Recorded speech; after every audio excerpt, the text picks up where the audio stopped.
Welcome back to Just the Facts, the weekly vidcast from factcheck.org. I'm Emmy Kalawale, and this week we're going to talk about spam. No, email spam. This scenario may sound familiar. You get a message from a so-called friend or crazy Aunt Edna, and the subject line says, "Be sure to send this on to everyone you know." But you're skeptical. Well, your skepticism is well-founded. For example, Nancy Pelosi does not want to tax your retirement savings and give the revenues to illegal immigrants. Barack Obama is not a Muslim and his middle name is not Muhammad.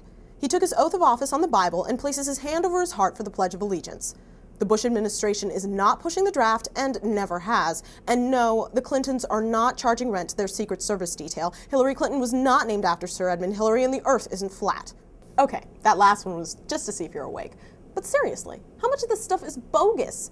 Well, we spoke with David Emery, the author of About.com's Urban Legends page. He said, "I venture to say that less than a tenth of what's circulating out there at any given time turns out to be 100% true." And he's been debunking urban legends for 10 years. So it's safe to say there's a roughly 9 in 10 chance that crazy Aunt Edna sent you a bogus email.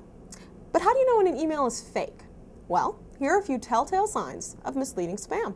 Does the email have enough capital letters to make Helen Gurley Brown blush, and enough spelling errors to embarrass a 3rd grader?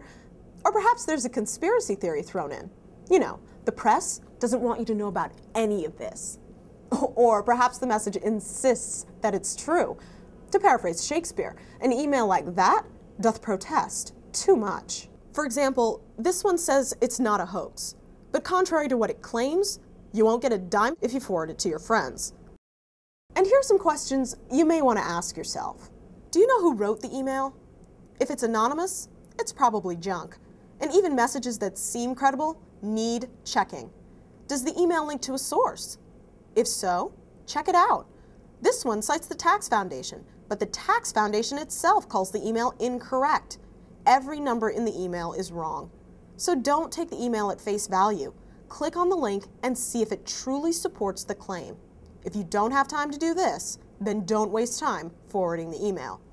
That Obama mailing says, "We checked this out on Snopes.com. It is factual. Check for yourself."